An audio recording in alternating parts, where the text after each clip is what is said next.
हम लोगों को याद है बचपन में जब गर्मियों की छुट्टियों में वो मलाई बेचने वाले आते थे भोपू बजाते हुए, लकड़ी की पेटी में रखकर, आप लोगों को याद होगा।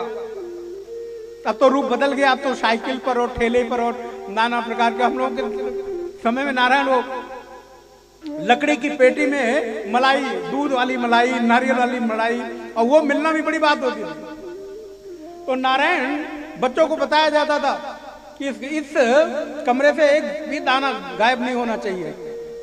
लेकिन बच्चे दोपहर में माता पिता सो जाएं तो कहीं कमरे से एक तसले में, एक कटोरी में, एक किसी पात्र में अनाज भरे और मलाई वाले के पास पहुंच गए। महाराज बड़े मजे की बात, आधा आधा किलोमीटर उसके दूर दौड़ते हुए जाते थे।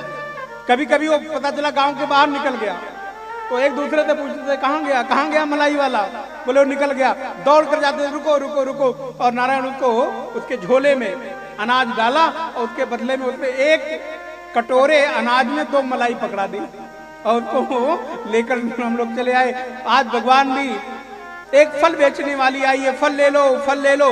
भगवान ने सोचा चल के देखता तो हूं कि मेरे अलावा भी फल देने वाला इस दुनिया में कौन है। भगवान गए हैं, एक कमरे में रखे हुए धान के कुछ ढेर से अपनी छोटी सी कोमल सी अंजुली में धान भरा है, व्रीहि भरी है, और द्वार पर आए हैं। नारायण छोटे से बच्चे के अंजुली में धान भर दो तो द्वार आते आते कितना ही टिकेगा। बोले महाराज दरवाजे तक आते आते, गली तक पहुंचते पहुंचते भगवान के हाथ से सारे धान के जितने भी बीज थे सब नीचे गिर गए, टपक गए। अब उनका खाली हाथ, कुछ नहीं। लेकिन भगवान कहते हैं मैया मुझे फल दे दो, और अपना हाथ उसकी झोली में डालते हैं, मानो जो भी हमारे हाथ में अनाज हो वो चला जाए।